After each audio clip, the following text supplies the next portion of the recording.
Hello. This video will be about Old Classical Latin forms of writing. Sorry, Old and Classical. So that's anywhere earlier than about the 3rd century AD. So there are two main forms of writing: inscriptions, which would be things carved into stone or into trees, and then handwriting. There are three types of inscriptions, and they're basically chronological. You have Archaic, Republican, and square capitals. So Archaic script is the oldest script we have. In fact, all of the oldest writings in Latin of the time are from there. And it's not an original script, it's probably based on Etruscan, which itself was based on Greek, and so on. And it's a very angular script, like Etruscan was before it. Like you can see here.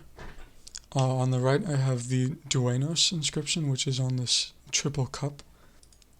If you check the first lines of text, Ioe sat, Devos koi, and so on, you'll see that it's very primitive and not at all developed like a Latin script would be today.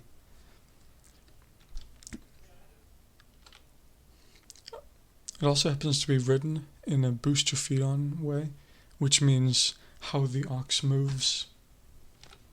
What that means is, this inscription's from the Lapis Niger, which is a big monument. It's a square monument, so this is the four sides of it. It means it's written essentially in one direction, and then another direction. So here you have koi, ha, and then sakros this way. And then you'd go right to left and left to right and so on. And at the top you can compare the script and you can see it too was written right to left and then left to right. The Republican script was an intermediate script where a lot of the characteristics of the Latin script today got its form. So it was the script to really form out the letter shapes, the shape of the letters. So in this inscription you can see that the M's and the V's, all of them have straight lines because they're carved into things, and it has more of a finished view compared to earlier scripts and compared to today's scripts. This would have been used roughly from the 300s to 100s BC, so in the Republican era, whereas the Archaic script was before this. Square capitals came afterward, and they're also called capitalis monumentalis, and they have all of the characteristics that you normally think of when you think of a Latin stone inscription. One characteristic would be its straight lines and serifs. So if you look at square capitals compared to the earlier Republican scripts, you can see that the lines are more clearly defined and straighter.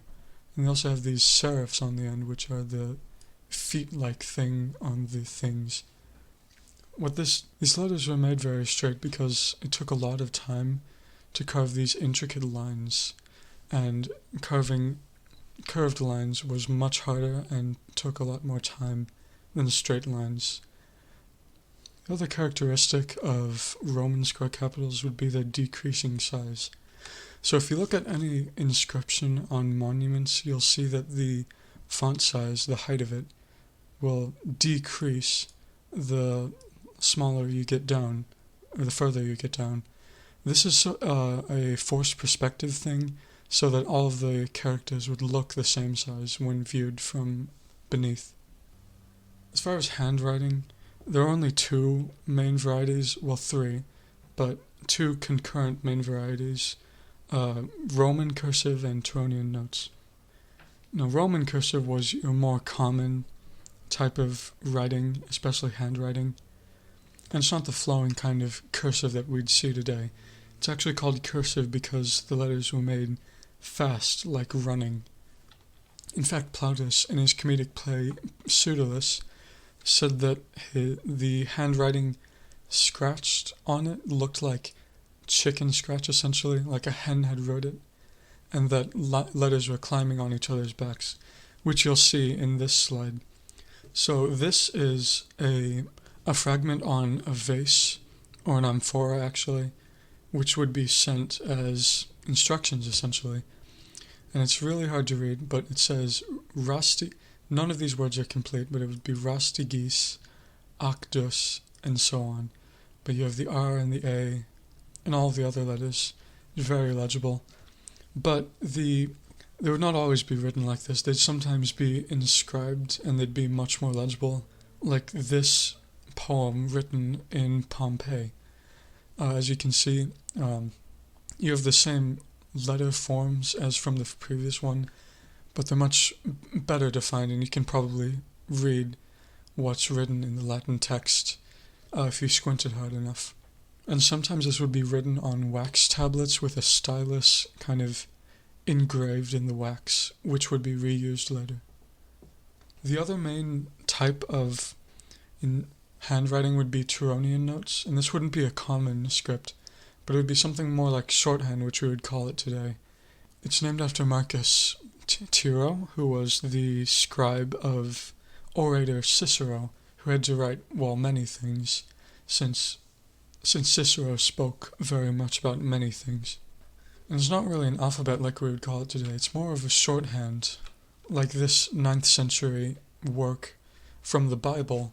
You can see there are many different symbols. None of them would look like the modern alphabet we have, and that's because it's not the modern alphabet. These are essentially abbreviations of words made to be fast to write. I hope you enjoyed this. Here are my sources if you want to see them, and bye.